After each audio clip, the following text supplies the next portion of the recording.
চূড়ান্ত। কোনো জ্ঞান যদি এর ভিতরে পড়ে যায় সেটা আমরা গ্রহণ করব, যেটা এর বাইরে চলে যাবে সেটাকে গ্রহণ করার প্রয়োজন নাই। দুর্ভাগ্যজনক হচ্ছে পশ্চিমারা সর্বপ্রথম নষ্ট করে দিয়েছে মুসলিম কমিউনিটিগুলোর পলিটিক্যাল সিস্টেম। দ্বিতীয়ত ধ্বংস করেছে মুসলিম জাতিগুলোর সামাজিক ব্যবস্থা। তৃতীয়ত ধ্বংস করেছে মুসলিমদের কালচার, সংস্কৃতি। চতুর্থ ধ্বংস করেছে মুসলিমদের অর্থনীতি। আর এখন ধ্বংস করতে চাচ্ছে মুসলিমদের শিক্ষানীতি। এখানে একটা চিরকুট আছে, পলিটিক্যাল আলাপ করা যাবে না। ওই জন্য আমি এখন মজা করে বলি যে পলিটিক্যাল আলাপ আমরা শিক্ষিতরা করতে পারবো না। কে করতে পারবে? হিরো আলম।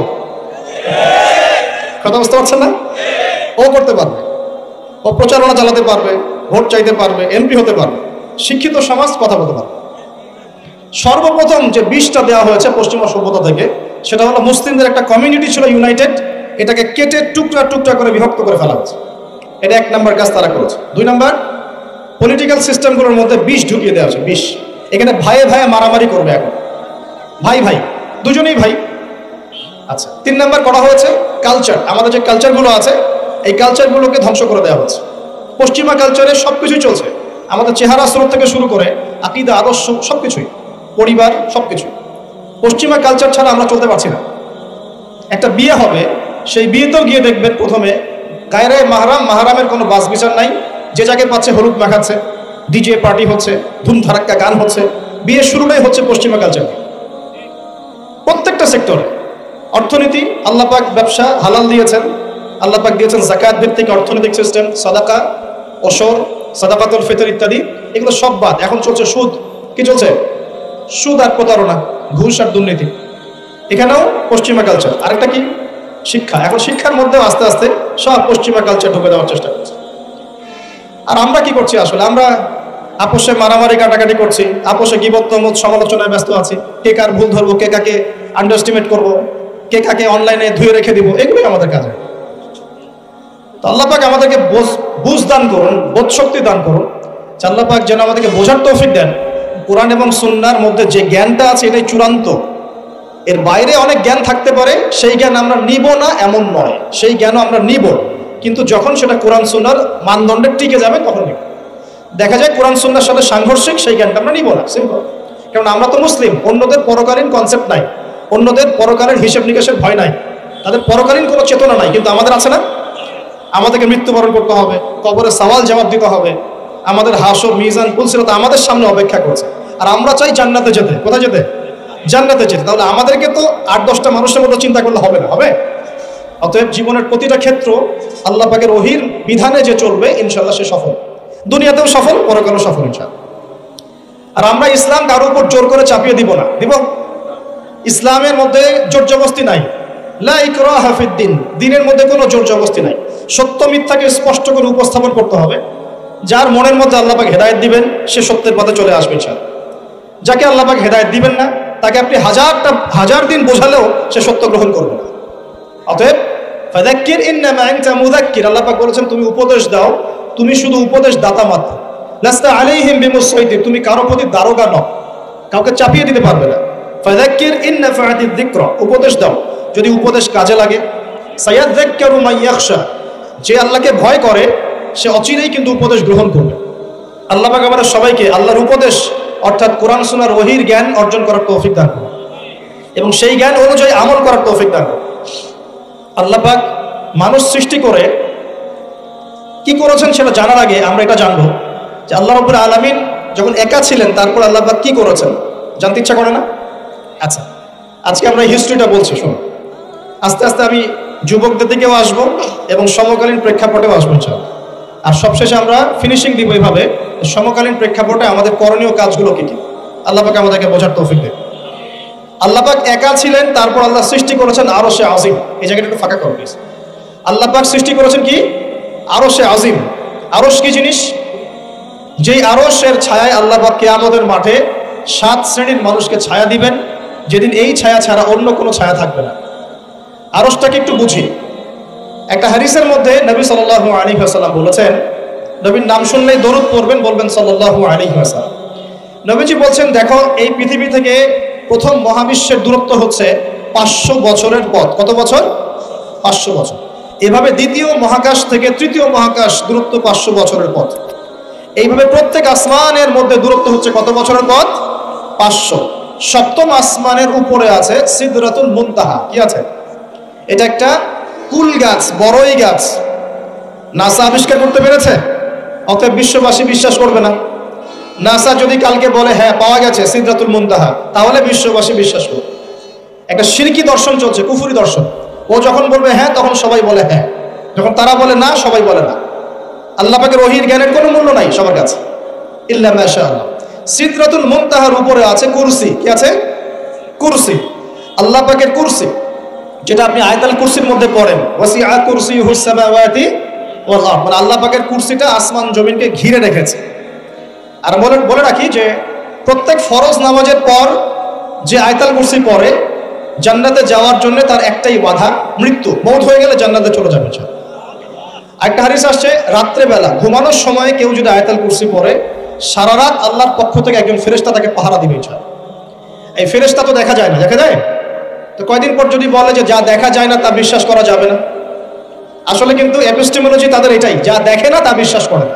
পশ্চিমারা কি ফেরেশতায় বিশ্বাস করে? কেন করে না, এটা তো একটা প্রশ্ন। উত্তরটা আমি বলছি আপনাদের। কারণ তাদের জ্ঞান তত্ত্ব হচ্ছে যা চোখে দেখি না, যা পরীক্ষা নিরীক্ষা পর্যবেক্ষণে আসে না, তার কোনো অস্তিত্ব নাই। এটা ওদের ফিলোসফি অফ এডুকেশন, শিক্ষা দর্শন। এটাকে আমরা ফিলোসফি ভাষায় বলি এপিস্টেমোলজি বা জ্ঞান তত্ত্ব। জ্ঞান তত্ত্ব টিচার যারা আছেন তারা বুঝবেন, তাদের জ্ঞান তত্ত্ব এমন। আর আমাদের জ্ঞান তত্ত্ব উল্টা, টোটালি ডিফারেন্ট। আমরা কি বলি? আমরা বলি ওয়াকুলিল হাক্কু মির রাব্বিকুম, সত্য আল্লাহর পক্ষ থেকে আসে। আমরা বলি যে অদৃশ্যে বিশ্বাস না করা পর্যন্ত কেউ মুমিনই হতে পারবে না। ইমানের কয় পিলার? ইমানের কয় পিলার? 6 পিলার। আমানতু বিল্লাহি, আল্লাহর প্রতি বিশ্বাস করলাম, ওয়া মালাইকাতিহি, তার ফেরেশতাগণের প্রতি, ওয়া কুতুবিহি, আল্লাহ পাকের আসমানি কিতাব সমূহের প্রতি, ওয়া রুসুলিহি, আল্লাহ পাকের রাসূলগণের প্রতি, ওয়াল ইয়াউমিল আখির, পরকালের প্রতি, ওয়াল কদরি খায়রিহি ওয়া শাররি, তাকদীর বা ভাগ্যের ভালো মন্দের প্রতি। এই 6টার একটাও কি চোখে দেখা যায়? আল্লাহকে দেখেছেন? ফেরেশতা দেখেছেন? আমাদের নবীকেও কি দেখেছেন? শুধু কোরআনটা আপনি চোখের সামনে দেখছেন, আর কিচ্ছু আপনি দেখছেন। পরকাল দেখেছেন? তাকদীর ভাগ্য দেখেছেন? কিচ্ছু দেখি নাই। এই 6টা পিলারে বিশ্বাস না করতে পারলে কেউ মুমিন হতে পারবে না। পারবে? আলিফ লাম মিম যালিকাল কিতাবু লা রাইবা ফি হুদাল লিল মুত্তাকিন, কারা মুত্তাকি? আল্লাযীনা ইউমিনুনা বিল গায়বি। এই যে 6টা গায়েবে যারা বিশ্বাস করে, এরা হলো মুমিন, মুত্তাকি। তাহলে আমাদের জ্ঞানের ভিত্তিটা কি? আমরা অদৃশ্যে বিশ্বাস করি। আর ওদের জ্ঞানের ভিত্তি হচ্ছে ওরা চাক্ষুষ যা দেখে তাতে বিশ্বাস করে। এই জায়গাতেই তো পার্থক্য জ্ঞানতাত্ত্বিক। এই কারণেই ওরা ফেরেশতায় বিশ্বাস করে না, আল্লাহ বিশ্বাস করে না, নবী রাসূলগণে বিশ্বাস করে না। তারা বলছে আল্লাহর সন্তান আছে, নাউযুবিল্লাহ। হ্যাঁ, তারা আসমানি কিতাবে বিশ্বাস করছে না, তারা ধর্মের কনসেপ্টে বিশ্বাস করছে না। তারা পরকাল, পুনরুত্থান, হাসর, কিয়ামত, মিজান, ফুলসিরাত কিছুই বিশ্বাস করে। বিশ্বাসগত পার্থক্য এখানে। এখন মুমিন মুসলিম হিসাবে আমরা বিশ্বাস করি আল্লাহ পাকের ফেরেশতা আছে না নাই? আছে। এখন এই ফেরেশতারা 8 জন ফেরেশতা, বড় বড় 8 জন ফেরেশতা, তারা আল্লাহ পাকের আরশটাকে ধরে রেখেছে। কয়জন ফেরেশতা? 8 জন। এই 8 জন ফেরেশতা আল্লাহর আরশকে টেনে নিয়ে আসবে কিয়ামতের মাঠে। বলেন সুবহানাল্লাহ। আল্লাহ পাকের এমনও ফেরেশতা আছেন যারা একটা ফুৎকার দিবে, জাস্ট একটা ফু, এক ফুৎকারে পুরো মহাবিশ্ব ধ্বংস হয়ে যাবে। এত শক্তিশালী ফেরেশতা আছে আল্লাহ পাক। আমরা যখন মায়ের গর্ভে ছিলাম, এরকম একজন ফেরেশতাই আল্লাহর পক্ষ থেকে রূহ নিয়ে এসে মায়ের গর্ভে ফুঁকে দিয়েছে এবং আল্লাহর হুকুমে 4টা বিষয় লিখে দিয়েছে। আমরা প্রত্যেকে যখন মায়ের গর্ভে ছিলাম, বয়স ছিল 4 মাস 10 দিন। আমরা তো সব ভুলে গেছি এখন, এগুলো মাত্র 4 মাস 10 দিন। এখন শরীরে শক্তি আছে তো, এই জন্য শৈশব, বাল্যকাল সব ভুলে গেছে। আবার একদিন শরীরে শক্তি থাকবে না, তখন আবার আল্লাহ আল্লাহ করা শুরু করে। 2 দিন ডায়রিয়া হলেই আল্লাহ আল্লাহ শুরু হয়ে যায়। যখন মানুষ সুস্থ থাকে আল্লাহর বিরুদ্ধাচারণ করে, আল্লাহ বলতে কেউ নাই। ঠিক আছে? তো ওই ফেরেশতা লিখে দিয়েছেন 4টা জিনিস আল্লাহর পক্ষ থেকে। 1, সেই ব্যক্তির হায়াত কতটুকু হবে। 2, দুনিয়াতে রিজিক পাবে, কি কি রিজিক পাবে। 3 নাম্বার, তার কাজগুলো কি কি হবে, দুনিয়ায় কি কি কাজ করবে সে। আর 4 নাম্বার, তার সৌভাগ্য, সে সৌভাগ্যবান হবে না দুর্ভাগ্যবান হবে, মানে জান্নাতি হবে না জাহান্নামী হবে। এটা লিখে দেওয়া হয়ে গেছে। এখন এরকম 8 জন বড় বড় ফেরেশতা আল্লাহর আরশটাকে ধরে রেখেছেন। আর আমরা বলছি কুরসির কথা। এই কুরসি আসমান জমিনকে ঘিরে আছে। আর আয়াতুল কুরসি যে ব্যক্তি তেলাওয়াত করবে, ইনশাআল্লাহ তাআলা আল্লাহর পক্ষ থেকে একজন ফেরেশতা তাকে সারা রাত পাহারা দিবে ইনশাআল্লাহ। এই কুরসির উপরে কি আছে? এই কুরসির উপরে আছে মহাসাগর। কি আছে? অ্যামেজিং না? কখনো শুনেছেন? কুরসির উপরে আছে মহাসাগর। কানা আরশুহু আলাল মা, আল্লাহ পাক সূরা হুদের মধ্যে বলেছেন আল্লাহর আরশটা ছিল পানির উপরে। কিসের উপরে? এই মহাসাগরের গভীরতা নবীজি বলছেন এটা হচ্ছে 500 বছরের পথ। কত বছর? 500 বছর গভীর। আর আমরা যে সাগর দেখি, এই সাগরের নিচে কি আছে কে বলতে পারবে? এই সাগরের নিচে কি আছে? এই সাগরের নিচে আছে আগুন। কি আছে? আগুন। তো আমাদের মাঠে এই বঙ্গোপসাগরে আগুন লেগে যাবে, মানুষকে বিশ্বাস করতে পারে? এখন যে সাগরটা দেখছেন পানি ভর্তি মহাসাগর, এখানে আগুন লেগে যাবে, আগুন দিয়ে সাগর জ্বলতে থাকবে। কিয়ামত যদি কেউ চোখে দেখতে চায়, সে যেন সূরা তাকবীর পড়ে। কোন সূরা? সূরা তাকবীর। আমপারায় দেখবেন সূরা তাকবীর আছে।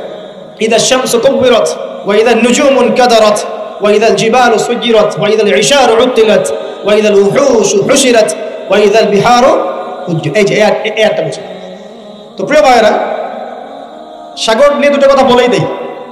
সেটা হলো আল্লাহ পাকের সমস্ত সৃষ্টি আল্লাহ পাকের তাসবিহ পাঠ করে, এমনকি এই সাগরও আল্লাহর তাসবিহ পাঠ করে।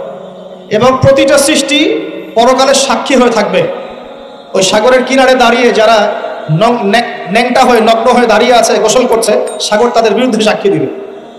ওখানে দাঁড়িয়ে যারা গাঁজা খাচ্ছে, ফেন্সিডিল খাচ্ছে, ইয়াবা খাচ্ছে, সমকামিতা করছে, গান বাজনা করছে, সাগর ওদের বিরুদ্ধে সাক্ষী দিবে। এই যে আজকে যেখানে বসে আমরা ওয়াজ মাহফিল করেছি, দিনের কথা বলেছি, এই মাটি কালকে আমাদের সাক্ষী দিবে এখানে ভালো কিছু হয়েছে। গোপনে যেখানে জিনা করেছেন পতিতালয়ে, সেই পতিতালয়ের মাটি আপনার বিরুদ্ধে সাক্ষী দিবে। আল্লাহ পাকের প্রত্যেকটা সৃষ্টি আল্লাহর কাছে সাক্ষী প্রদান করবে আমাদের বিরুদ্ধে অথবা পক্ষে। আল্লাহ আমাদেরকে বোঝার তৌফিক দান করবে। সাগর থেকে শেখার অনেক কিছু আছে। সে নীরবে আল্লাহ পাকের হুকুম পালন করা যায়। কখনো কি সে হুকুম পালন করতে থেমে যায়? আসমানের পাখির দিকে হেদায়েত আছে, তারা আল্লাহ পাকের তাসবিহ পাঠ করে। গাছপালা আল্লাহর তাসবিহ পাঠ করে। আসমান, জমিন, চন্দ্র, সূর্য যা আছে আল্লাহ পাকের সমস্ত সৃষ্টি আল্লাহর তাসবিহ পাঠ করে। আল্লাহ পাকের দুইটা নাফরমান সৃষ্টি আছে, একটা হলো মানুষ আর একটা হলো জিন জাতি। এই দুটোই সবচেয়ে নাফরমান সৃষ্টি। ওইদিকে আমি পরে আসছি। সাগর কি শেখায়? বিনয়ী হতে শেখায়। কারণ সে অনেক শক্তিশালী, সে অনেক শক্তিশালী এবং প্রচুর সম্পদে ভরা। এই সাগর এই পুরো এলাকার বা পুরো দেশের কোটি কোটি মানুষের রিজিকের উৎস। এই সাগর, তার ভিতরে আল্লাহ রিজিক আছে, সম্পদ আছে। অনেক সম্পদে পরিপূর্ণ থাকার পরেও সাগর খুব শান্ত, তার মধ্যে খুব উদ্ধত অহংকারী আচরণ দেখা যায়। ঠিক আল্লাহর জ্ঞানী মানুষরা সমুদ্রের মতো হয়, তাদের ভিতরে অনেক জ্ঞান থাকে, কিন্তু তারপরেও তারা শান্ত থাকে, বিনয়ী থাকে। আর যাদের ভিতরে সম্পদ কম তাদের লাফালাফি বেশি। কথা বুঝতে পারছেন? সাগর এত শক্তিশালী হওয়া সত্ত্বেও আপনি তার সামনে গিয়ে দাঁড়ালে সে আপনার পা ধুয়ে দেয়। আল্লাহর বিনয়ী মানুষরা এমনই হয়, অনেক শক্তিশালী হওয়া সত্ত্বেও, সম্পদশালী হওয়া সত্ত্বেও তারা আপনার পা ধুয়ে দিবে। অনেক শেখার আছে, অনেক কিছু। সাগর সম্পর্কে অনেক আয়াত আছে কোরআনে। যখন সাগরে নৌযান চলাচল করে তখন আল্লাহ পাক যদি ঝড় ঝাপটা দেন, প্রাকৃতিক কোনো বিপর্যয় দেন, তাহলে মানুষ মুখলেসভাবে আল্লাহকে ডাকা শুরু করে। যখন সে সেখান থেকে উদ্ধার পায়, আল্লাহ পাক উদ্ধার করে দেন, বিপদ থেকে বাঁচিয়ে দেন, আবার সে আল্লাহর সাথে শিরক করা শুরু করে। এই আয়াতগুলো সূরা ইউনূসের মধ্যে আছে। তো আমরা চেষ্টা করব সাগরের মতো সম্পদশালী হওয়ার জন্য। সম্পদশালী ভিতর থেকে, ভিতরে সম্পদ থাকবে, যেমন ভিতরে জ্ঞান থাকবে কিন্তু বাইরে বিনয়ী ভাব থাকবে। সাগরের মতো পা ধুয়ে দেওয়ার মানসিকতা থাকতে হবে। এবং যখন সে আল্লাহর হুকুমে মানে গর্জন প্রদান করা শুরু করে তখন কিন্তু সামন পিছন সব ভাসিয়ে নিয়ে চলবে। তাই নর্মালি শান্ত থাকতে হবে, যখন আল্লাহর হুকুম আসবে তখন ঝাঁপিয়েও পড়তে হবে। কথা কি বুঝতে পারছেন? সমুদ্রের মতো অনেক কিছু শেখার আছে। এগুলো শিখতে হলে আগে দৃষ্টিভঙ্গি চেঞ্জ করতে হয়। সাধারণ মানুষের মতো সব দেখলে হবে না, আপনাকে খিদর আলাইহিস সালামের মতো দেখতে হবে। তার মতো মুসা আলাইহিস সালাম বলছেন যে নৌকা ফুটা করলেন কেন? সূরা কাহফ কেউ পড়েছেন? সূরা কাহফ পড়েছেন তো? নবী মুসা আলাইহিস সালাম বলছেন নৌকা ফুটা করলেন কেন? তিনি বলছেন নৌকা ফুটা না করলে জলদস্যু নিয়ে চলে যেত। মুসা আলাইহিস সালাম বলছেন নিষ্পাপ বাচ্চাকে হত্যা করলেন কেন? খিদর আলাইহিস সালাম বলছেন এই বাচ্চাকে হত্যা না করলে এই বাচ্চা বড় হয়ে বড় কাফের হতো, পিতামাতাকেও কাফের বানাতো। মুসা আলাইহিস সালাম বলছেন এই দেয়াল কেন নির্মাণ করলেন পারিশ্রমিক ছাড়াই? তিনি বলছেন দেয়াল নির্মাণ না করলে এর নিচে থাকা সম্পদ, এতিম বাচ্চাদের সম্পদ মানুষ নিয়ে চলে যেত। তিনটা প্রশ্নেই মুসা আলাইহিস সালাম বাইরের চোখ দিয়ে দেখেছেন খিদর আলাইহিস সালাম তার ভিতরের চোখ দিয়ে দেখেছেন। এই যুগে যদি আপনি ফিতনা চিনতে চান, দাজ্জালীয় সভ্যতাকে চিনতে চান, তাদের প্ল্যানগুলো বুঝতে চান, স্বাভাবিক দৃষ্টিভঙ্গি দিয়ে দেখলে হবে না, ভিতরের চোখ দিয়ে দেখা শিখতে হবে। এটা সবচেয়ে বড় কথা আজকের মাহফিলে। দৃষ্টিভঙ্গি চেঞ্জ করতে হবে, তারপরে আপনি ফিতনা ধরতে পারবেন, সমাধানও খুঁজে বের করতে পারবেন ইনশাআল্লাহ। তবে বাস্তবতা কি জানেন? বাস্তবতা হচ্ছে খিদর আলাইহিস সালামের মতো মানুষদেরকে এই সমাজ মূল্যায়ন করে না। যাদের মধ্যে খিদরের মতো অন্তর্দৃষ্টি আছে তাদেরকে সমাজ মূল্যায়ন করে না, তাদেরকে মানুষ বলে পাগল। যেমন নবী সাল্লাল্লাহু আলাইহি ওয়াসাল্লামকেও মানুষ বলেছিল মাজনুন, পাগল হয়ে গেছে। নবী সাল্লাল্লাহু আলাইহি ওয়াসাল্লামকে মানুষ বলছে সাহের, জাদুকর, মাজনুন, ফারিকুল জামাআ, বলছে সাবিঈ, কত কথা বলেছে। আল্লাহ পাক আমাদের সবাইকে কোরআন সুন্নাহ ভিত্তিক জ্ঞান অর্জন করার তৌফিক দেন এবং খিদর আলাইহিস সালামের মতো অন্তর্দৃষ্টি লালন করার তৌফিক দান করুন। এই মহাসাগরের অস্তিত্ব আছে যেটা কুরসির উপরে, এর উপর আল্লাহ রাব্বুল আলামিনের আরশে আজিম, যেটাকে টেনে নিয়ে আসবে কতজন ফেরেশতা? 8 জন। আগে হাদিসটা শুনি। আল্লাহ পাক বলেছেন, দুঃখিত, নবী সাল্লাল্লাহু আলাইহি ওয়াসাল্লাম বলেছেন, কিয়ামতের মাঠে আল্লাহ পাক 7 শ্রেণীর মানুষকে এই আরশের ছায়া ছায়া দিবেন। কত শ্রেণী? যুবক ভাইরা হাদিসটা খুব ভালো করে শোনেন, কারণ এখানে সবগুলো হওয়ার মতো সম্ভাবনা আপনার আছে। 7টা শ্রেণীর অন্তর্ভুক্ত হওয়ার সম্ভাবনাই যুবকদের আছে, সবার নাই। 1 নম্বর হচ্ছে ন্যায়পরায়ণ শাসক। সুযোগ আছে তো? শাসন ক্ষমতা খারাপ কিছু না, কিন্তু শাসন ক্ষমতা পেয়ে যদি মানুষ ন্যায় বিচার করে ভালো, যদি জুলুম করে তাহলে আল্লাহর সামনে জবাবদিহি করতে হবে। That's all. 2 নম্বর সেই ব্যক্তি যার অন্তর মসজিদের সাথে ঝুলন্ত থাকে। কার সাথে? মোবাইলের সাথে না। কার সাথে? এখন অন্তর কার সাথে ঝুলন্ত থাকে? মোবাইলের সাথে। মসজিদের সাথে অন্তর ঝুলন্ত মানে কি? এটা কি সত্যি সত্যি কলিজে ঝুলা আছে না রূপকথা? মানুষ তো রূপক অর্থ বুঝতে পারে না এখন। মানে আপনি নামাজের জন্য, জামাতে নামাজ পড়ার জন্য উদ্গ্রীব হয়ে থাকেন, এটা হলো মসজিদের সাথে ঝুলন্ত হৃদয়।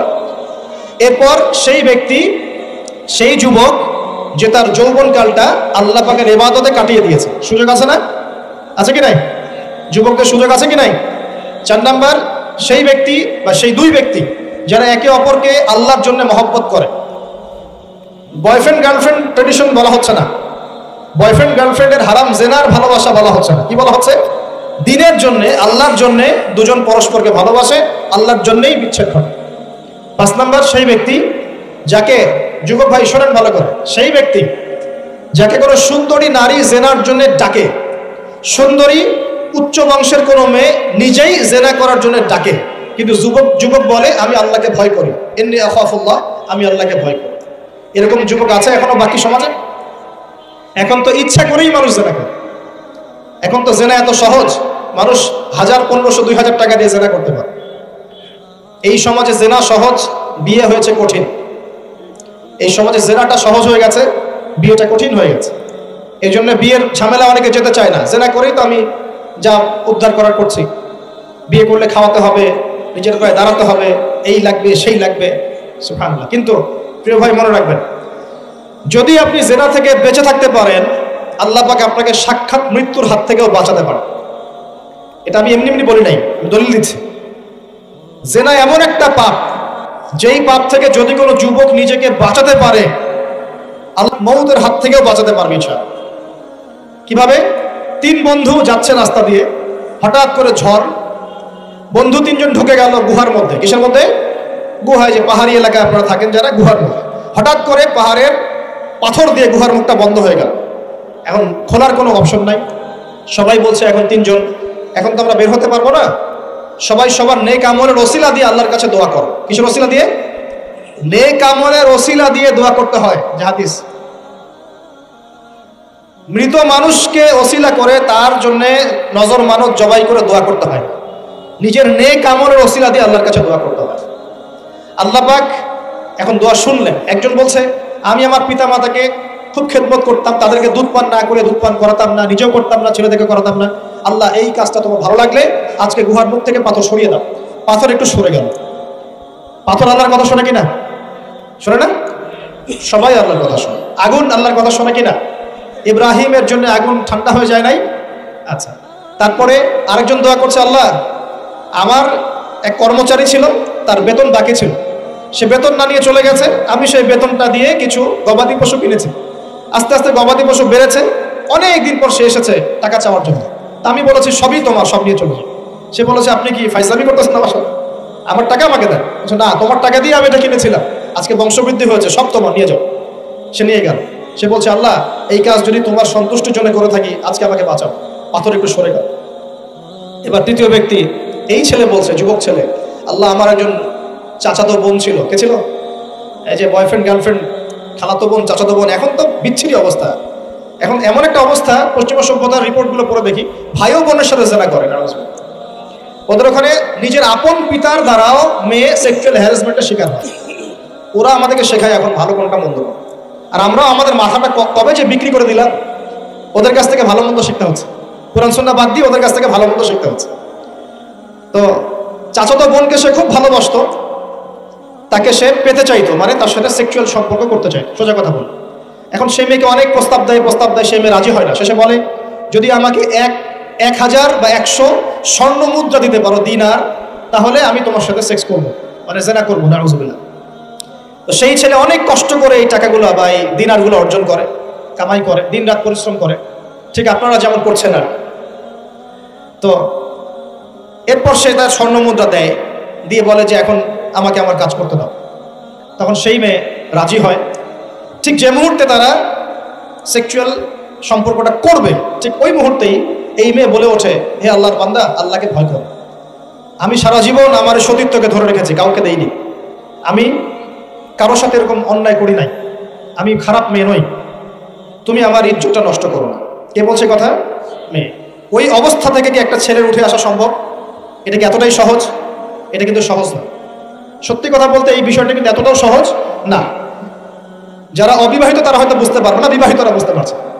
তো ওই অবস্থা থেকে সেই টাকাগুলো না নিয়ে সেই স্বর্ণমুদ্রা মেয়েকে দিয়ে ওখান থেকে সেই ছেলে উঠে আসে আল্লাহর ভয়ে। সে এখন গুহার মধ্যে আটকা পড়েছে, আল্লাহকে বলছে, আল্লাহ, ওই দিন ওই কাজ যদি তোমার সন্তুষ্টির জন্য করে থাকি, আজকে আমাকে মৃত্যুর হাত থেকে বাঁচাও। সমস্ত পাথর ধপধপ করে সরে গেল। এটা কিন্তু কোনো গাল গল্প না, এটা বনু ইসরাইলের ঘটনা, সত্য ঘটনা। এই হাদিস থেকে আমি আপনাকে দলিল দিচ্ছি যে যদি জেনার মতো পাপ থেকে আমি সরে আসতে পারি, সাক্ষাৎ মৌত থেকে আল্লাহ বাঁচাতে পারে। প্রিয় ভাই, সেই যুবক আরশের ছায়া ছায়া পাবে যে তার যৌবনকালটাকে আল্লাহর পথে কাটিয়েছে, এবং যে যাকে কোনো সুন্দরী মেয়ে জেনার জন্য আহ্বান করে, সে বলে আমি আল্লাহকে ভয় করি। আমরা তওবা করি, আমরা কোনো প্রকার জেনার পাবে যাবো না ইনশাআল্লাহ। যদি হারাম কোনো সম্পর্ক থেকে থাকে, আজকেই এই নাম্বার ডিলিট করে ফেলতে হবে, আল্লাহ পাক তৌফিক দেন।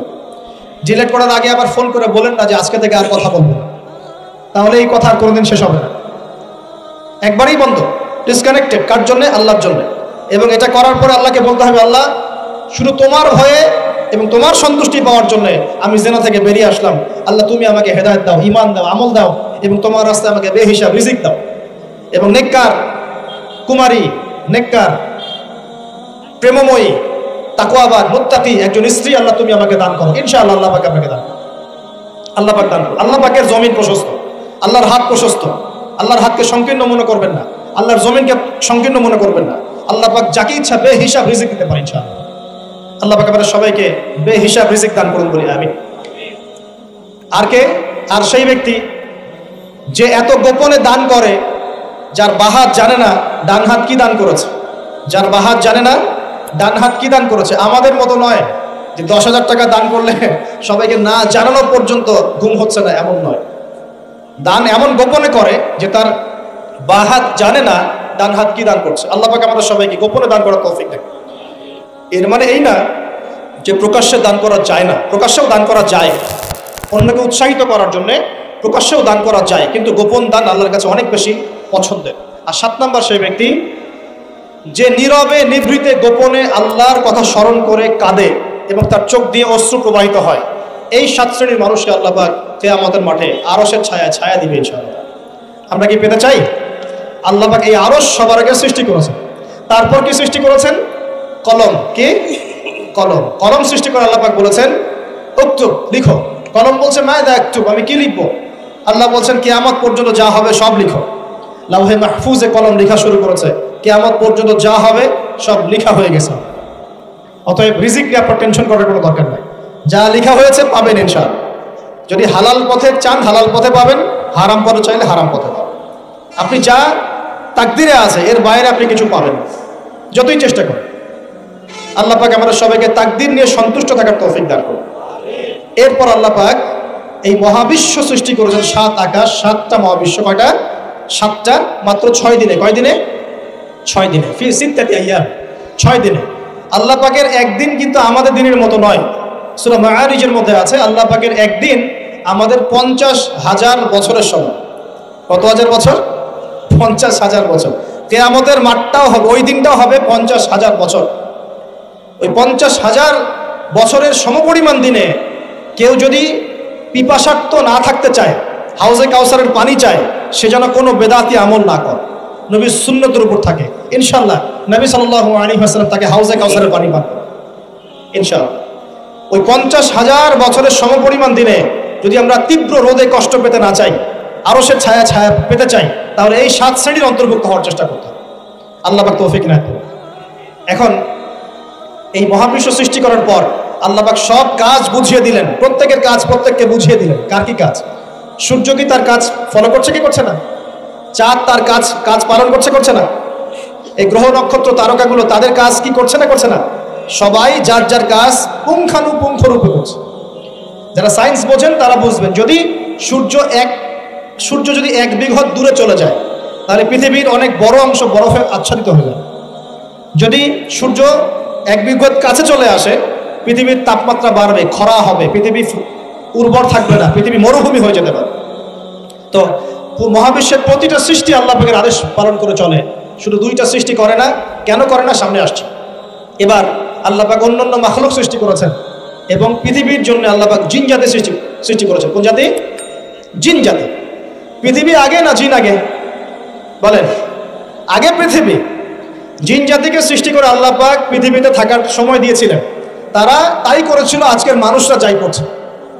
তারা আল্লাহ পাকের বিরুদ্ধাচরণ করা শুরু করেছে। আল্লাহ পাক তাদেরকে ধ্বংস করে দিয়েছে। তবে একজনকে রেখে দেওয়া হয়েছে। কাকে? তার নাম হচ্ছে ইবলিস। কি নাম? ইবলিস। সে আল্লাহর বড় আবেদ ছিল। আল্লাহর ইবাদত করতে করতে করতে সে এমন একটা মর্যাদা পেয়ে যায় যে ফেরেশতাদের উপরে আল্লাহ পাক তাকে মর্যাদা দিয়ে দিচ্ছে। ফেরেশতাদের সর্দার বানিয়ে দেওয়া হয়েছে। কাকে? ইবলিসকে। আচ্ছা, এবার পৃথিবী কিন্তু তার জায়গায় আছে। পৃথিবী কিন্তু ধ্বংস হয়ে যায় না। পৃথিবী আগে সৃষ্টি করা হয়েছে, ওটা তার জায়গা আছে। অনেক দিন পর, অনেক দিন বলতে কতদিন আল্লাহ ভালো জানেন, আমরা জানি না। কত লক্ষ বছর, কত কোটি বছর আল্লাহ ভালো জানেন, আমরা জানি না। আমরা জানি সূরা দাহারের 1 নম্বর আয়াত আল্লাহ বলেন, হাল আতা আলাল ইনসান হিনুম মিনাদ দাহর লাম ইয়াকুন শাইআন মাযকুরা। মানুষের উপরে এমন সময় চলে গেছে যে মানুষ একটা আলোচ্য বিষয় ছিল, এই মহাবিশ্বে অস্তিত্বই ছিল না মানুষ। এমন সময় মানুষের উপর চলে গেছে। আমরা এখন মনে করি মানুষই সবকিছু, নাকি? আল্লাহ বলছেন একটা সময় ছিল মানুষের অস্তিত্বই ছিল। আল্লাহ পাক বহুদিন পরে এবার ফেরেশতাদেরকে ডাকলেন, ডেকে বলছেন, ওয়া ইয ক্বালা রাব্বুকা লিল মালায়েকা ইন্নী জাঈলুন ফিল আরদি খলিফা। হে আমার ফেরেশতারা, আমি ওই জমিনে, পৃথিবীতে, আরদে আমি আমার খলিফা পাঠাতে চাই। কি চাই?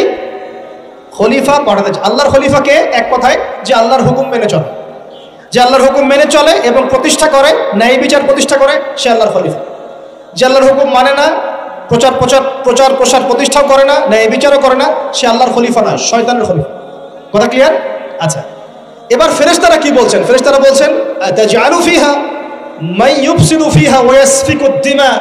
আপনি কি এমন কাউকে সৃষ্টি করতে যাচ্ছেন যে পৃথিবীতে গিয়ে ফিতনা ফাসাদ করবে আর রক্তপাত ঘটাবে? কয়টা কাজ করবে? 2টা। ফিতনা ফাসাদ করবে, রক্তপাত ঘটাবে। আজকে সারা দুনিয়ায় মানুষ ফিতনা করছে কিনা? পরিবেশ বিপর্যয় করছে, পলিটিক্সে ফিতনা, ইকোনমিক্সে ফিতনা, সমাজে ফিতনা, কালচারে ফিতনা, এখন এডুকেশনেও ফিতনা, সবখানেই ফিতনা। তো এইটাই ফেরেশতারা বলেছিলেন যে মানুষ ফিতনা সৃষ্টি করবে। আর কি করবে? রক্তপাত ঘটাবে। সারা বিশ্বে রক্তপাত ঘটাচ্ছে কিনা মানুষ? ঘটাচ্ছে না? এই তো প্রথম বিশ্বযুদ্ধে কত মানুষ মারা গেছে? 3 থেকে 4 কোটি। 3 থেকে 4 কোটি।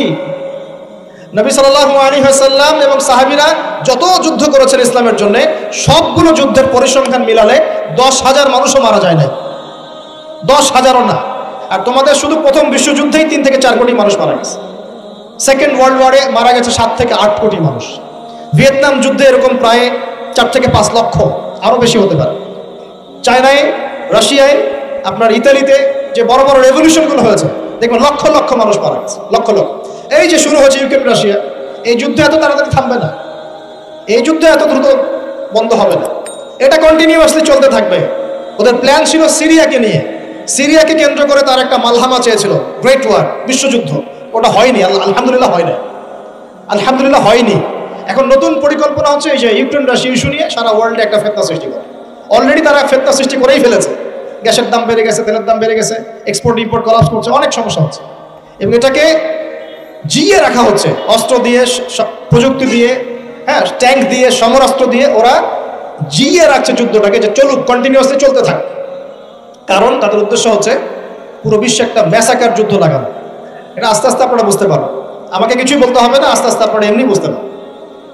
সারা বিশ্বে একটা গ্রেট ওয়ার হতে পারে, যেটাকে মিলিটারি অ্যাফেয়ার্স যারা বুঝেন তারা বলেন যে নিউক্লিয়ার ওয়ার বা পারমাণবিক যুদ্ধের কথা বলেন। এটা কিন্তু আমাদের দরজায় দাঁড়িয়ে আছে।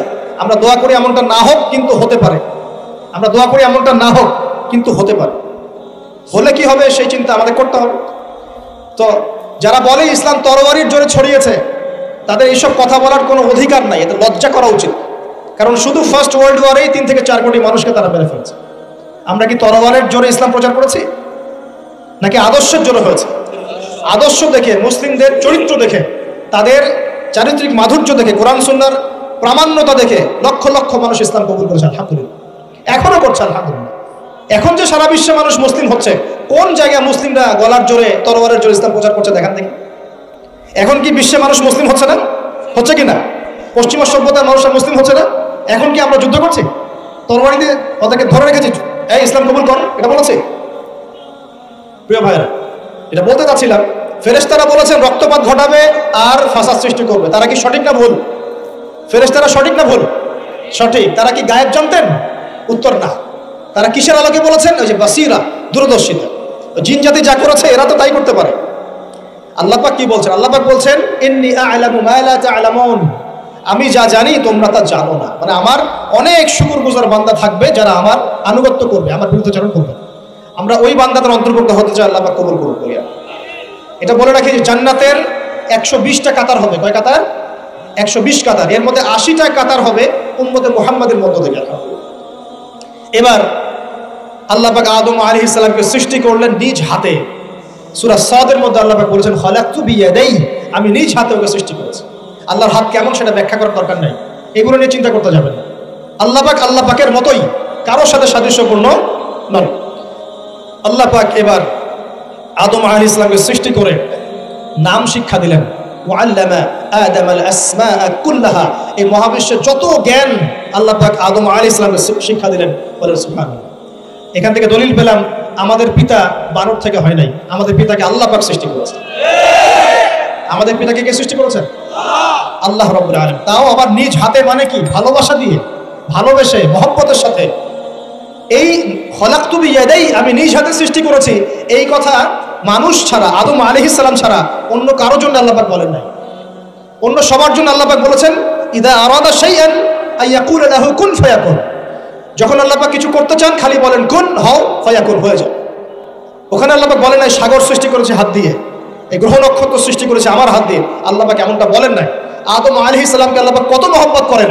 আল্লাহ পাক বলছেন যে আমি তাকে আমার নিজ হাতে সৃষ্টি করেছি। আর আজকে তোমরা শেখাচ্ছ মানুষকে আস্তাগফিরুল্লাহ, যে মানুষ বানর থেকে হয়ে যায়। কত বড় কুফরি, কত বড় শিরক, কত বড় লজ্জা। নিজের সম্মান মানুষ নিজে ভাবে নষ্ট করতে পারে, নিজের সম্মান নিজে নষ্ট করতে পারে। আমাদেরকে আল্লাহ সৃষ্টি করেছেন আদম আলাইহিস সালাম থেকে। তারপরে যান, শুধু সৃষ্টি করেন নাই, আল্লাহ পাক সমস্ত নাম শিক্ষা দিয়েছেন। নাম মানে এখানে শুধু নাম, মঙ্গল, নেপচুন, প্লুটো এগুলো না। নাম মানে হচ্ছে জ্ঞান। নাম মানে কি? জ্ঞান। একটা এক্সাম্পল দেই, যখন আপনি বাচ্চাকে বলেন যে A for Apple, A for কি? অ্যাপল যে শিখাচ্ছেন, অ্যাপল বলতে কিন্তু সে শুধুমাত্র একটা ওয়ার্ড শিখে না, ও কিন্তু শিখে অ্যাপল মানে একটা এমন কিছু যেটা খেতে হয়। কি করতে হয়? খেতে হয়। যখন আপনি শেখান এ ফর অ্যান্ট, ও বুঝতে পারে অ্যান্ট হচ্ছে একটা সৃষ্টি, এটা চলাচল করে, কালো কালো দেখতে। ও কিন্তু মাথার মধ্যে ওটা ছবি এঁকে নেয়। তো এটা নাম মানে শুধু নাম না, জ্ঞান। আল্লাহ পাক আদম আলাইহিস সালামকে সমস্ত জ্ঞান শিক্ষা দিলেন। আল্লামাল ইনসান মা লাম ইয়ালাম, আল্লাহ বলছেন আমি মানুষকে সেই জ্ঞান শিক্ষা দিয়েছি যা মানুষ জানতো না। মানে আমরা সৃষ্টিগতভাবে জ্ঞানী ছিলাম না, আল্লাহ পাক জ্ঞান শিক্ষা দিয়েছেন। কোন জ্ঞান শিক্ষা দিয়েছেন? যে জ্ঞান ফেরেশতাদেরও ছিল না। বলেন সুবহানাল্লাহ। আল্লাহ পাক জ্ঞান শিক্ষা দিয়ে ফেরেশতাদের সামনে নিয়ে গিয়ে বলছেন তোমরা এই নামগুলো বলো দেখি। ফেরেশতারা বলছেন লা ইলমা লানা ইল্লা মা আল্লামতানা, আল্লাহ আমাদের তো সেই জ্ঞান নাই, যা আপনি শিখিয়েছেন অতটুকুই জানি, এর বেশি জানি না। এবার আল্লাহ পাক বলছেন, ইয়া আদম আম্বিহুম বিআসমাইহিম, আদম তুমি সব নাম বলে দাও দেখি। আদম আলাইহিস সালাম সমস্ত নাম ধর করে সব বলে দাও। আমাদের পিতা জ্ঞানী ছিলেন না ছিলেন না? আল্লাহ পাক নিজে তাকে জ্ঞান শিক্ষা দিয়েছে। আর আমরা বলছি মানুষ আস্তাগফিরুল্লাহ অন্য প্রাণী থেকে আসছে। সুবহানাল্লাহ, কত অদূরদর্শী মানুষেরা, কত সুদূর প্রসারী একটা কুফরি মতবাদ। এবার আল্লাহ পাক আদম আলাইহিস সালামকে বলছেন তুমি নাম বলে দাও, তিনি সব নাম বলে দিলেন। এবার গিয়ে আল্লাহ পাক ফেরেশতাদেরকে বলছেন এবার তোমরা একটা কাজ করো, ইয কুলনা লিল মালাইকাতি ইসজুদু লি আদম, তখন আল্লাহ পাক বলছেন যে আমি ফেরেশতাদেরকে বললাম তোমরা সবাই এখন আদমকে সিজদা করো। বলেন সুবহানাল্লাহ, কত সম্মান আমাদের পিতা। মহাবিশ্বে ফেরেশতাদের সামনে আল্লাহ পাক তাকে সিজদা করালেন ফেরেশতাদেরকে দিয়ে। ফাসাজাদু, সবাই সিজদা করলো, ইল্লা ইবলিস, কে সিজদা করলো না? ইবলিস। এখানে একটা বিষয় মনে রাখেন, আমাদের পিতাকে কিসের কারণে সম্মানিত করা হয়েছে? শারীরিক গঠন, চেহারার সৌন্দর্য, টাকা পয়সা, রিজিক, কোনটার কারণে? এইটাই মনে রাখবেন। মুসলিম উম্মাহ যদি আজকে সারা বিশ্বের নেতৃত্ব দিতে চায়, সবাইকে জ্ঞানী হতে হবে, জ্ঞানের বিপ্লব ঘটাতে হবে। বলেন সুবহানাল্লাহ, বলেন আমিন। এই জ্ঞানের বিপ্লব ঘটাতে পারলে ইনশাআল্লাহ মুসলিম উম্মাহ আবার সেই জায়গায় যাবে যেখান থেকে আমরা এসেছি। জ্ঞান ছাড়া আমরা কিচ্ছু করতে পারবো না। আর এই জ্ঞান মানে শুধু একমুখী শিক্ষা নয়, জেনারেল শিক্ষা, ইসলামিক শিক্ষা, এই দুটাকে হারমোনিয়াসলি কম্বাইন্ড করতে হবে, করে এমন জ্ঞান অর্জন করতে হবে যে জ্ঞান দিয়ে বিশ্বকে আমরা চ্যালেঞ্জ করতে পারি। এটাই এই বিশ্বের সবচেয়ে বড় চ্যালেঞ্জ এখন, মুসলিমদের সবচেয়ে বড় চ্যালেঞ্জ এখন এটাই, ইসলামিক শিক্ষা এবং জেনারেল শিক্ষাকে একত্রিত করে এমন প্রজন্ম তৈরি করা যে প্রজন্ম আগামী দিনে উম্মাহকে নেতৃত্ব দেবে ইনশাআল্লাহ।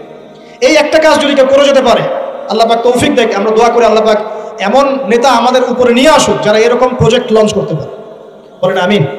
দোয়া করতে কোনো সমস্যা? অথবা যদি কেউ হাল না ধরে, আল্লাহ পাক যেন এমন কিছু মানুষ তৈরি করে দেন যারা এই জ্ঞানতাত্ত্বিক বিপ্লব নিয়ে কাজ করবে ইনশাআল্লাহ। এটা সবচেয়ে ইম্পর্টেন্ট কাজ এখন, না হলে আজকে থেকে 20-30 বছর পরে এই প্রজন্মকে আপনি আর খুঁজে পাবেন না। দেখবেন এমন প্রজন্ম চলে আসছে যারা বলবে আল্লাহর সাথে আমাদের কোনো সম্পর্ক নাই, নামাজ পড়বে না, রোজা রাখবে না, যাকাত দিবে না, আল্লাহকে চিনবে না। দেখে নিন, আমরা দোয়া করি এমনটা না হোক, কিন্তু যদি আমরা হাল ছেড়ে দিই এখন, এমনটাই হবে। এটা খিদিরের দৃষ্টিভঙ্গি দিয়ে আপনাদেরকে বললাম, জ্ঞানতাত্ত্বিক রেভলিউশন দরকার। যদি কেউ কোনো উদ্যোগ না গ্রহণ করে, অ্যাটলিস্ট বাসায় পারিবারিকভাবে হলেও আপনাকে শেখাতে হবে সন্তানকে, কোনো অপশন নাই। এবার ফাসাজাদু, সবাই সিজদা করেছে, ইল্লা ইবলিস, ইবলিস করে নাই। কেন করছে না? ইবলিসের সমস্যাটা কি?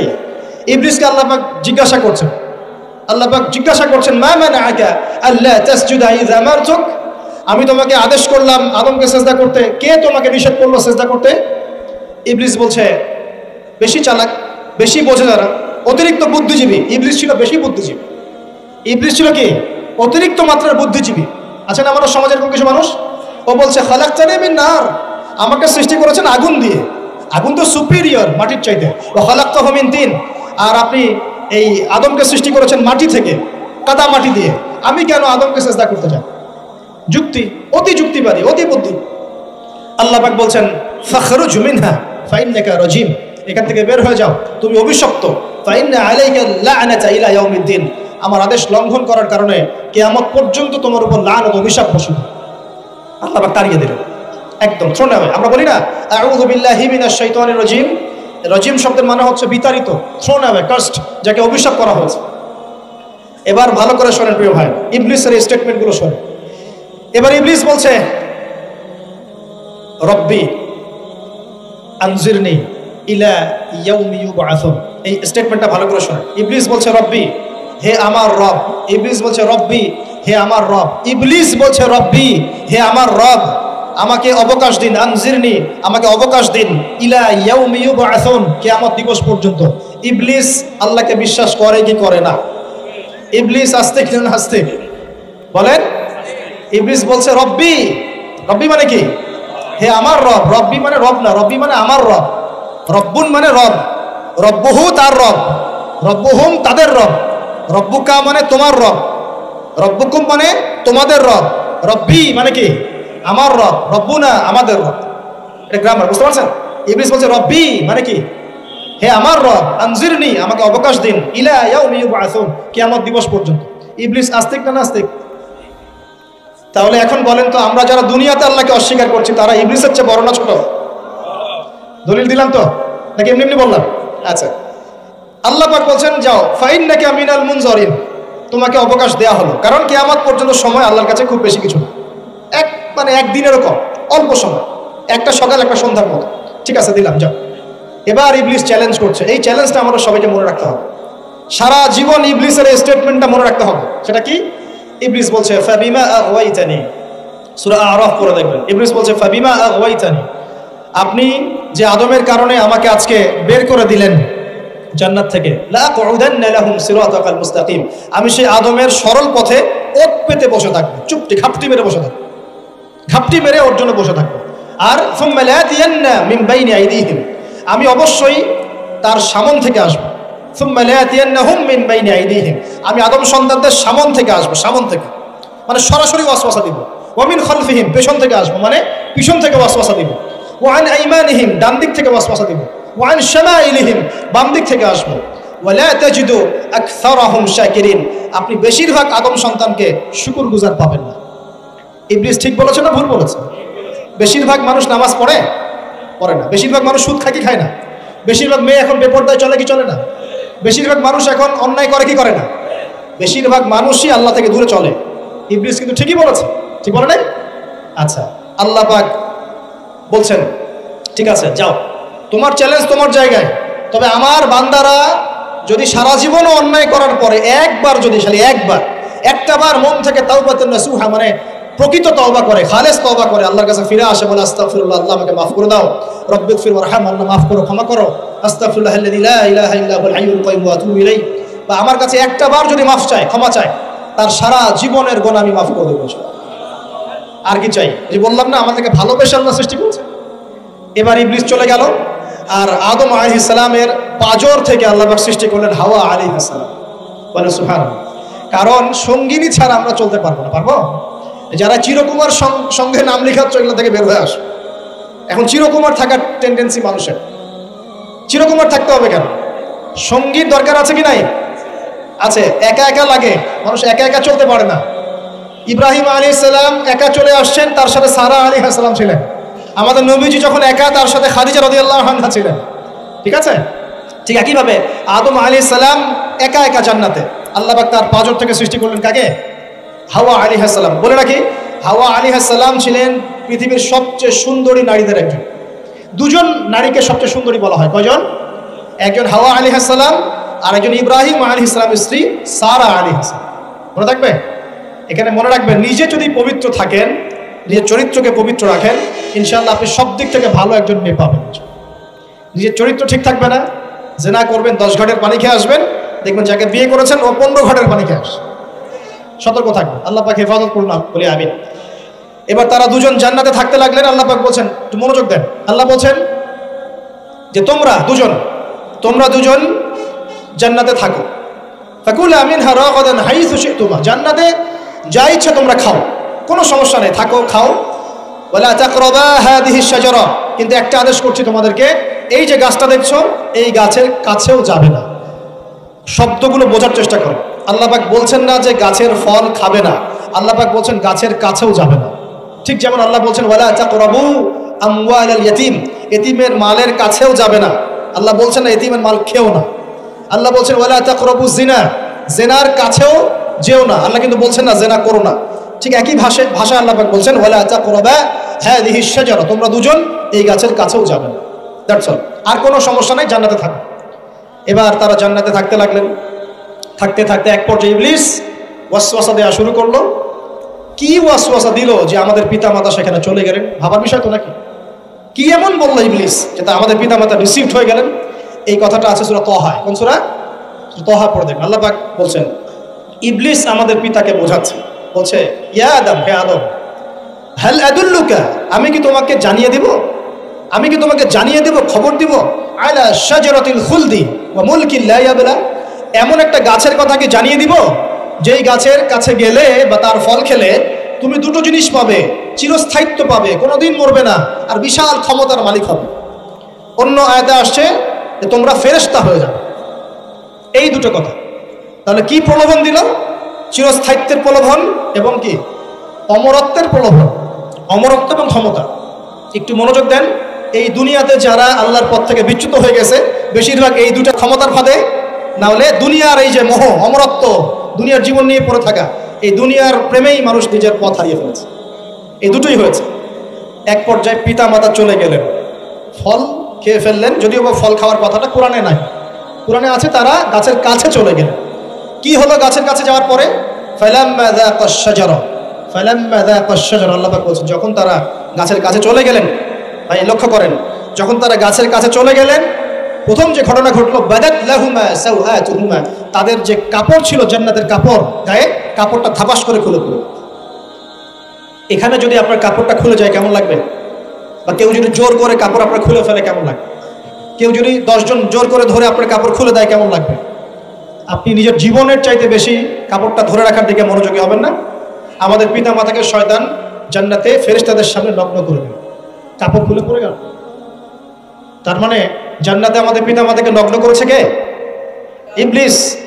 তাহলে দুনিয়াতে যারা এখন আমাদের গা থেকে কাপড় খুলতে চায়, বেপর্দায় চলতে চায়, পর্দাকে কুপ্রথা বলে, কুসংস্কার বলে, যারা বলে যে অশ্লীলতার বিপ্লব ঘটুক, পোশাকের কোনো বাধা ধরা নিয়ম না থাকুক, সবাই স্বাধীন, যারা নগ্নতা অশ্লীলতার প্রচার প্রসার চায়, যারা মুসলিমদের গা থেকে কাপড় খুলতে চায়, এরা তাহলে কার হয়ে কাজ করছে? যেই কাজ শয়তান করেছে জান্নাতে, ওই কাজই তারা করছে এখন জমিনে। কথা কি প্রমাণ করতে পারলাম? প্রথম দুর্ঘটনা কোনটা? প্রথম দুর্ঘটনা এটা নয় যে তারা আল্লাহর হুকুম আহকাম ত্যাগ করেছেন, আল্লাহকে অস্বীকার করেছেন, কুফরি করেছেন, শিরক করেছেন, এগুলো হয়নি। প্রথমে সর্বপ্রথম দুর্ঘটনা হয়েছে গা থেকে কাপড় খুলে পড়ে গেছে, তাও জান্নাতে সবার সামনে। এবার আমাদের পিতামাতার কি অবস্থা চিন্তা করেন, লজ্জাস্থান প্রকাশিত হয়ে গেছে। এবার তারা জান্নাতের গাছের পাতা ছিঁড়ে ছিঁড়ে ছিঁড়ে গা এই লজ্জাস্থান ঢাকা শুরু করলেন। এটা সূরা আরাফের মধ্যে আছে। এবার আল্লাহ পাক তাদেরকে বললেন, আলাম আকুল লাকুমা, আমি কি তোমাদের দুজনকে বলি নাই, ইন্নাশ শাইতানা লাকুমা আদুউম মুবিন, শয়তান তোমাদের স্পষ্ট শত্রু, আমি কি তোমাদেরকে বলি নাই? এবার আমাদের পিতামাতা দরদর করে চোখের পানি ফেলে দিয়ে আল্লাহকে বলছেন, রব্বানা যালামনা আনফুসানা ওয়া ইল্লাম তাগফির লানা ওয়া তারহামনা লানাকুনান্না মিনাল খাসিরিন। এই দোয়া করার পর আল্লাহ পাক তাদেরকে মাফ করে দিলেন, সুবহানাল্লাহ। কিন্তু জান্নাতে আর থাকা হলো না, জান্নাতে আর থাকা হলো না। আমরা অনেকে মনে করি এই ঘটনার কারণে হয়তো আল্লাহ পাক তাদেরকে নামিয়ে দিয়েছেন, এই কথাও ঠিক না। কেন ঠিক না? কারণ আল্লাহ পাক দুনিয়া সৃষ্টি করেছেন আগে, আর আল্লাহ আগেই মানুষ সৃষ্টি করার আগেই আল্লাহ পাক বলেছেন দুনিয়াতে আমার খলিফা পাঠাবো। তার মানে দুনিয়াতে যে আদম আলাইহিস সালামকে পাঠানো হবে এটা আগে থেকেই লেখা ছিল, এটা পরীক্ষা। এবার নামিয়ে দিচ্ছেন আল্লাহ পাক, কুল নাহবিতু মিনহা জামিআ, তোমরা সবাই এখন নেমে যাও। কে নেমে যাও? আদম, হাওয়া, ইবলিস সব নেমে যাও। কোথায় নেমে যাও? দুনিয়াতে নেমে যাও। ফাইম্মা ইয়াতিয়ান্নাকুম মিন্নি হুদান, দুনিয়াতে তোমাদের কাছে আমার পক্ষ থেকে হেদায়েত আসবে। কি আসবে? হেদায়েত মানে আল্লাহর কিতাব এবং নবী রাসূল আসবে। ফামান তাবিআ হুদায়া, যারা আমার হেদায়েতকে মেনে চলবে, ফালা খাউফুন আলাইহিম ওয়ালা হুম ইয়াহজানুন, তাদের কোনো টেনশন নাই, কোনো ভয় নাই। যে জান্নাত থেকে এসেছো ওখানেই ফিরে আসবে ইনশাআল্লাহ। কিন্তু ওয়াল্লাযীনা কাফারু ওয়া কাযযাবু বিআয়াতিনা, যারা আমার আয়াতকে মিথ্যা প্রতিপন্ন করবে, অস্বীকার করবে, ফাউলাইকা আসহাবুন নার, এরা হবে জাহান্নামের অধিবাসী। হুম ফিহা খালিদুন, তারা সেখানে ওই শয়তানের সাথে চিরস্থায়ী। এই দর্শনটা কি সহজ না কঠিন? দুনিয়াতে যাচ্ছ যাও, এই দুনিয়ার জীবন চিরস্থায়ী নয়, নির্দিষ্ট টাইম দেওয়া হয়েছে। এখানে মাতাউন ইলাহিন, এখানে নির্দিষ্ট সময়ের জন্য তোমাদেরকে রিজিক দেওয়া হবে, আবাসস্থল দেওয়া হবে, স্ত্রী সন্তান, বাড়ি গাড়ি সব দেওয়া হবে, তবে এটা চিরস্থায়ী নয়। এখানে হেদায়েত আসবে, কোরআন সুন্নাহ আসবে, আল্লাহর ওহী আসবে, নবী রাসূল আসবেন।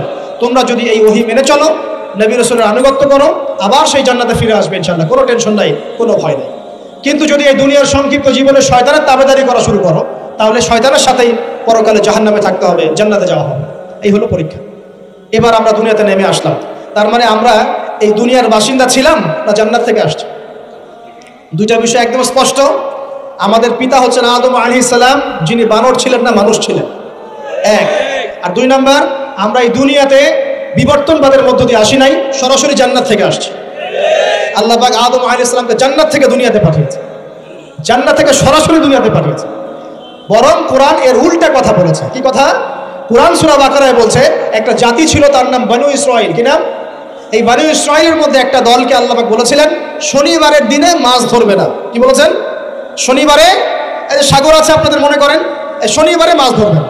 তো বনু ইসরাঈল বেশি চালাক, অতি চালাক, যারা ওই যে প্যালেস্টাইন দখল করে বসে আছে, ওরা দাবি করে আর কি, আসলে এরা সত্যিকারের বনু ইসরাঈল নয়, এরা ইউরোপিয়ান জিউস, এরা কিন্তু সত্যিকারের বনু ইসরাঈল নয়। এখন এরা অতি চালাক, মাছ ধরে নাই, কিন্তু মাছ ধরার বাদ দিয়ে রাখছে। মাছ আসে, বাদ দিয়ে রাখি, পরে ধরবো। এই পাপের কারণে, এই সীমা লঙ্ঘন করার কারণে সূরা বাকারা এবং সূরা আরাফে আল্লাহ পাক বলেছেন ওই মানুষগুলোকে আল্লাহ পাক বানর বানিয়ে দিয়েছে। তাহলে মানুষ থেকে বানর হয়েছে, এই দলিল কোরআনে আছে। পড়ে দেখেন, মানুষ থেকে যে বানর হয়েছে এই দলিল কোরআনে আছে, সূরা বাকারায় আছে, সূরা আরাফের মধ্যে আছে। শনিবারের সীমা লঙ্ঘন করার কারণে এই অপরাধ, এই পরিণতি আল্লাহ পাক কিছু মানুষকে দিয়েছে। তারা এখনো জীবিত আছে কিনা আমরা জানি না, ওদেরকে আল্লাহ পাক মেরে ফেলেছেন না বেঁচে আছে আমরা এগুলো জানি না, কারণ কোরআন এগুলো নিয়ে কথা বলে নাই, এতটুকু কোরআন বলেছে। তবে এখনো কিন্তু বহু বাইরের মানুষ আকৃতির প্রাণীকে আল্লাহ পাক ভেতর থেকে বানর বানিয়ে দিচ্ছেন না।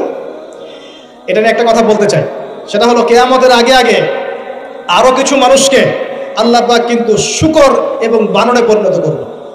এই হাদিসটা কি জানেন? হাদিসটা শুনে রাখেন, এটা আখিরুজ জামান বা কিয়ামতের আলামত সংক্রান্ত হাদিসগুলোর মধ্যে পাবেন। আল্লাহর রাসূল সাল্লাল্লাহু আলাইহি ওয়াসাল্লাম বলেছেন, কিয়ামতের আগে আগে আমার উম্মতের মধ্যে, ভালো করে শোনেন, কিয়ামতের আগে আগে আমার উম্মতের মধ্যে একদল মানুষ বের হবে যারা মদ পানকে হালাল মনে করবে। কাকে? মদ পান করাকে হালাল মনে করবে, যারা বাদ্যযন্ত্র, গায়িকা, নায়িকা এগুলো নিয়ে নর্তকী নাচাবে রাতের বেলা, এগুলোকে হালাল মনে করবে, যারা অশ্লীলতা, বেহায়াপনাকে জায়েজ করে নিবে। ঠিক আছে, এরকম কয়েকটা পাপের কথা বলে নবীজি বলছেন একদিন সকালবেলা আল্লাহ পাক তাদেরকে ঘৃণিত বানরে পরিণত করবে। এটা হবে সামনে, কখন কিভাবে হবে আল্লাহ ভালো জানে। এবার আমি কনসেপ্টে চলে আসি। এই যে পৃথিবীতে নেমে আসলাম, তাহলে আমরা কোত্থেকে আসছি ভাই? আমরা কি পৃথিবীর অধিবাসী ছিলাম? আমরা জান্নাতে ছিলাম, ওখান থেকে আল্লাহ পাক পাঠিয়েছে। এবার পৃথিবীতে এসে আদম আলাইহিস সালামের যুগে খুব একটা দুর্ঘটনা ঘটে নাই, একটা ঘটেছে। কয়টা? একটা। ভাই হাবিলের কুরবানি কবুল হয়, কাবিলের অন্তর্দাহ হয়, জ্বালা হয়। কেন হাবিলেরটা কবুল হবে, কাবিলের কেন হচ্ছে না? এই হিংসার বশবর্তী হয়ে কাবিল হাবিলকে হত্যা করে ফেলে।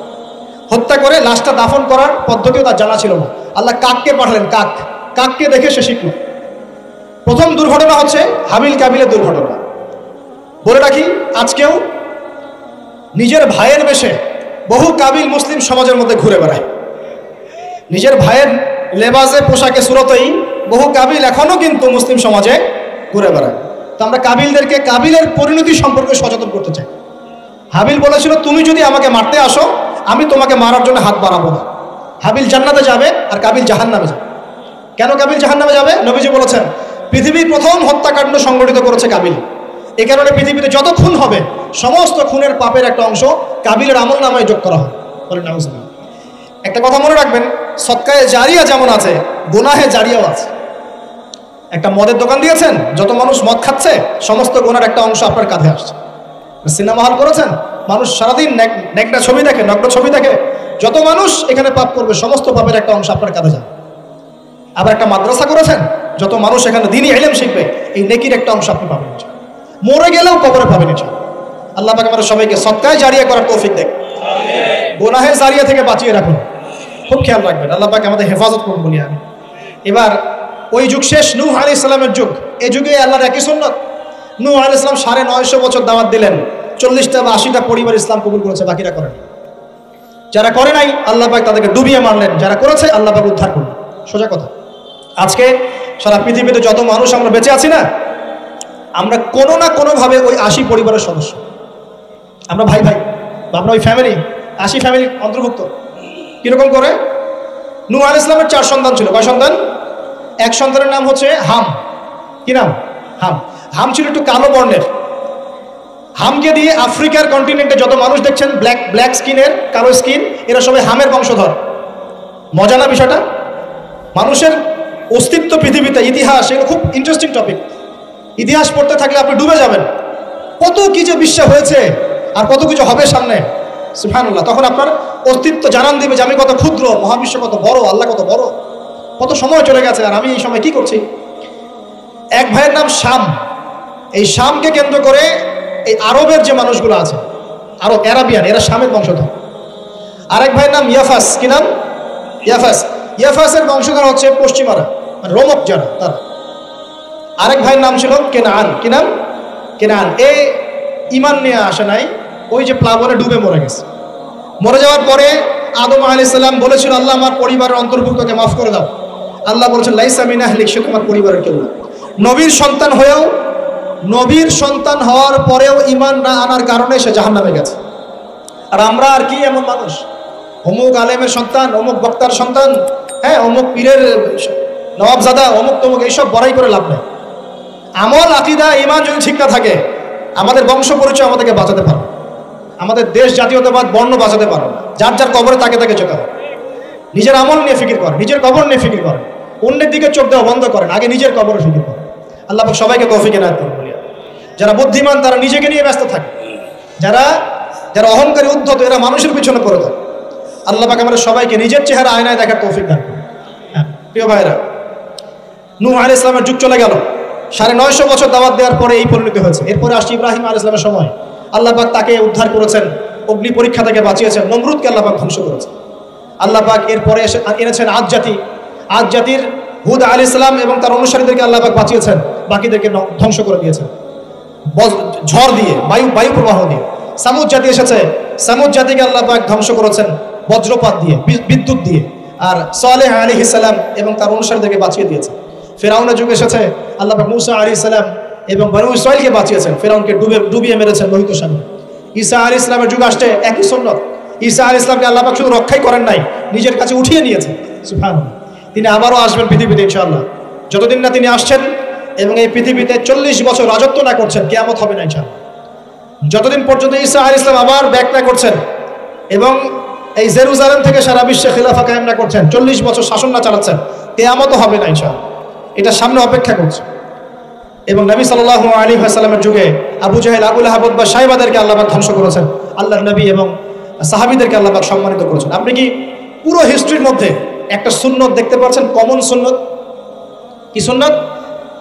প্রত্যেক যুগে যুগে যারাই আল্লাহর ওই যে বিধান মেনে চলেছে, সমকালীন নবী রাসূলদের আনুগত্য করেছে, আল্লাহ পাকের আনুগত্য করেছে, আল্লাহ পাক তাদেরকে উদ্ধার করেছেন দুনিয়াতেও পরকালে। প্রত্যেক যুগে যুগে যারাই আল্লাহকে মানে নাই, রাসূলকে মানে নাই, আল্লাহর আসমানি কিতাবকে মানে নাই, বিরুদ্ধাচরণ করেছে, কুফরি করেছে, শিরক করেছে, আল্লাহ পাক সবাইকে ধ্বংস করে দিয়েছেন, কারো কোনো পরোয়া করে। এই সিলসিলা আজও অব্যাহত আছে, আগামীতেও থাকবে ইনশাআল্লাহ। এখন আমরা যারা এখন বেঁচে আছি, আমরা নবী সাল্লাল্লাহু আলাইহি ওয়াসাল্লামের ইন্তেকালের প্রায় 1450 বছর পরের মতো।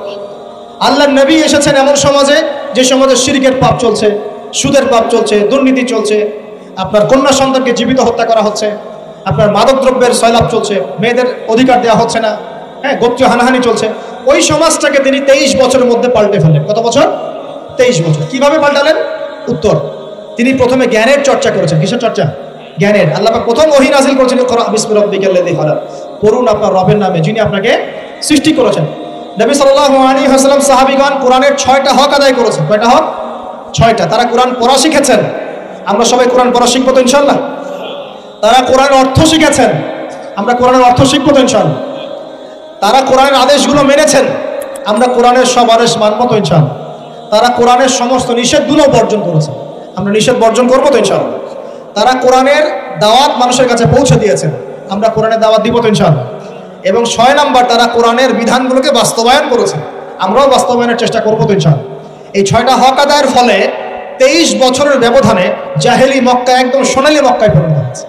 23 বছর পরের মক্কায় আপনি কোনো সুদ পাবেন, কোনো শিরক পাবেন, কোনো মূর্তি পূজা পাবেন, কোনো মেয়ের অপমাননা পাবেন, কোনো জেনা, কোনো ব্যভিচার, কোনো ধর্ষণ, কিছু পাবেন?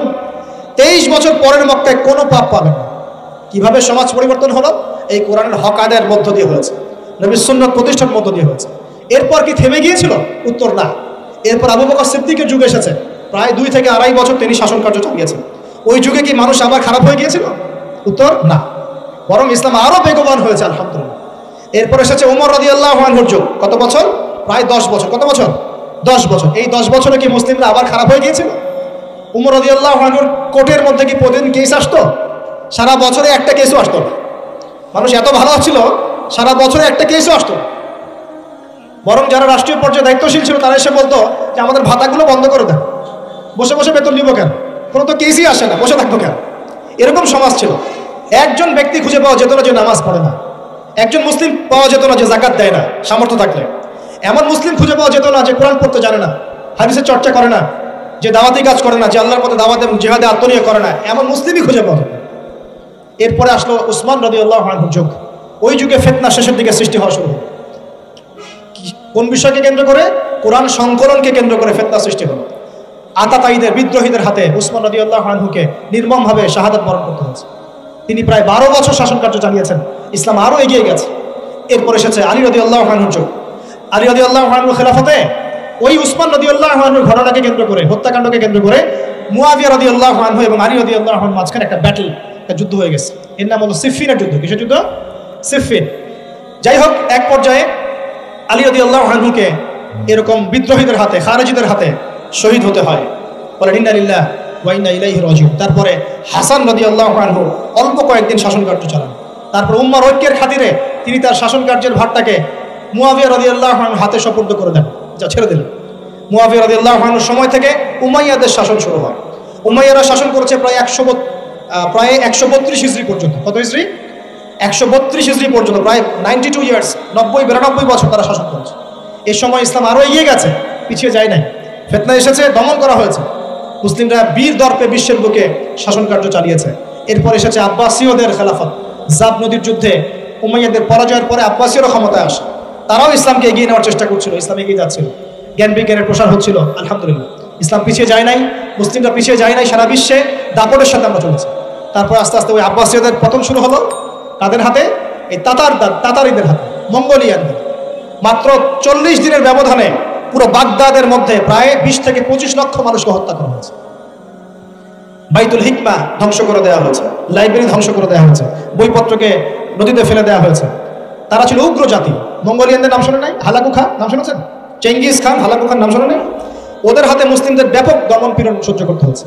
এভাবে যুগে যুগে তারপর ক্রুসেডাররা আসছে। ক্রুসেড, 1টা 2টা 3টা ক্রুসেড হচ্ছে। আস্তে আস্তে উসমানীয়দের রাইজিং হয়েছে, ফাতেমি খেলাফত এসেছে, মামলুকদের শাসন এসেছে, এদিকে মোগলরা শাসন করেছে, কর্ডোভার দিকে আব্দুর রহমান তারা শাসন করেছে। মানে এক কথায় সারা বিশ্বে মুসলিম শাসন ছিল। অটোমান এম্পায়ার 1923 এই সময়ের দিকে, 1914 থেকে 1923 এই সময় পর্যন্ত অটোমান এম্পায়ার এই বিশ্ব ছিল। তারপর প্রথম বিশ্বযুদ্ধে যখন তারা রাশিয়ার পক্ষ নেয়, এরপরে ব্রিটেন যখন জয়লাভ করে, এই সময় থেকে মুসলিমদের ডমিনেটেড হওয়ার সময়টা শুরু হয়েছে। তারপরে মুসলিমরা আস্তে আস্তে রাষ্ট্র ভাগ করে ফেলেছে। প্রত্যেক রাষ্ট্র টুকরা টুকরা হয়ে গেছে, ইউনিটি নষ্ট হয়ে গেছে, রাষ্ট্রের ভিতরে বিভিন্ন ফাসাদ তৈরি করে দেওয়া হয়েছে, মুসলিমদের ঐক্য ভেঙে গেছে, ইকোনমি দুর্বল হচ্ছে। সব মিলিয়ে আজকে মুসলিমদের আজকে এই অবস্থা হচ্ছে। আমাদের এখন যুবকরা চিনে না আল্লাহকে, নামাজ পড়তে মানুষ খুঁজে পাওয়া যাচ্ছে না, যাকাত দেওয়ার মানুষ পাওয়া যায় না। রমজান মাসে পার্ট টাইম রোজা রাখেন, পার্ট টাইম তারাবি পড়ে, পার্ট টাইম জুমায় আসে, পার্ট টাইম ঈদে নামাজ পড়ে। প্রজন্ম আস্তে আস্তে এই জায়গায় চলে আসছে। আল্লাহকে চিনে না, রাসূলকে চিনে না, ইসলামের হিস্ট্রি জানে না, আমাদের শেকড় জানে না। এমনি এমনি হয়নি, লাস্ট 100 বছরে এই জায়গায় আমরা আসছি। লাস্ট 100 বছরের হিস্ট্রি ভালো করে পড়ে দেখবেন, বলার সময় নাই এখানে। লাস্ট 100 বছরের হিস্ট্রি পড়ে দেখবেন, যে জায়গায় আমরা ছিলাম সেখান থেকে একদম তলানিতে নেমে চলে আসছে। এখন প্রশ্ন হচ্ছে, এই অবস্থায় কি চিরস্থায়ী থাকবো, নাকি এখান থেকে আমরা সামনে যাব? সামনে যে এমনি এমনি যাওয়া হবে না এটা নিশ্চিত। সামনে যাওয়ার জন্য কিছু কাজ এবং ক্রাইটেরিয়া মেনটেন করতে হবে। আমরা জানি এরপরে আসবে ইমামুল মাহদির শাসন, তারপরে আসবে নবী ঈসা আলাইহিস সালামের শাসন, তারপরে দাজ্জালকে মেরে ফেলা হবে। আর দাজ্জালকে মেরে ফেলার আগে দাজ্জাল তার অনুসারীদেরকে নিয়ে বিশ্ব শাসন করবে 40 বছর। সরি, 40 বছর না, 40 দিন। 40 দিন। প্রথম দিন হবে 1 বছরের সমান, দ্বিতীয় দিন হচ্ছে 1 মাস, তৃতীয় দিন 1 সপ্তাহের সমান। তারপরে দিনগুলো আমাদের দিনের মতোই। এরপর ঈসা আলাইহিস সালামের আগমনের মধ্য দিয়ে তার ধ্বংস হবে। এরপর ইয়াজুজ আর মাজুজ বের হবে। ইয়াজুজ আর মাজুজ খুব হিংস্র হবে, তাদেরকে হত্যা করার ক্ষমতা মুসলিমদের থাকবে না। মুসলিমরা তুর পাহাড়ে আশ্রয় নেবে। আল্লাহ পাকের গজবে তাদের ঘাড়ের মধ্যে একটা ভাইরাস জন্ম নেবে, এতে তারা মারা যাবে। বড় বড় নখরওয়ালা প্রাণী আল্লাহ পাঠাবেন, পাখি, এরা এসে এদেরকে উঠিয়ে উঠিয়ে কোনো জায়গায় ফেলে দিবে, মহাবিশ্বের কোনো এক জায়গায় এনে ফেলে দেবে। তারপর আল্লাহ পাক বৃষ্টি বর্ষণ করবেন, প্রচুর বৃষ্টি বর্ষিত হবে এবং বিশ্বের এই জমিনটা উর্বর হবে। তখন একটা ডালিম দেখেছেন? ডালিম, একটা ডালিম একটা পরিবার খাবে। একটা ডালিমের খোসার মধ্যে একটা পরিবার আশ্রয় নিতে পারবে। এত বড় বড় ফসল হবে। 40 বছর ঈসা আলাইহিস সালাম এই বিশ্বকে শাসন করবেন, ন্যায়ের ভিত্তিতে, আদালতের ভিত্তিতে।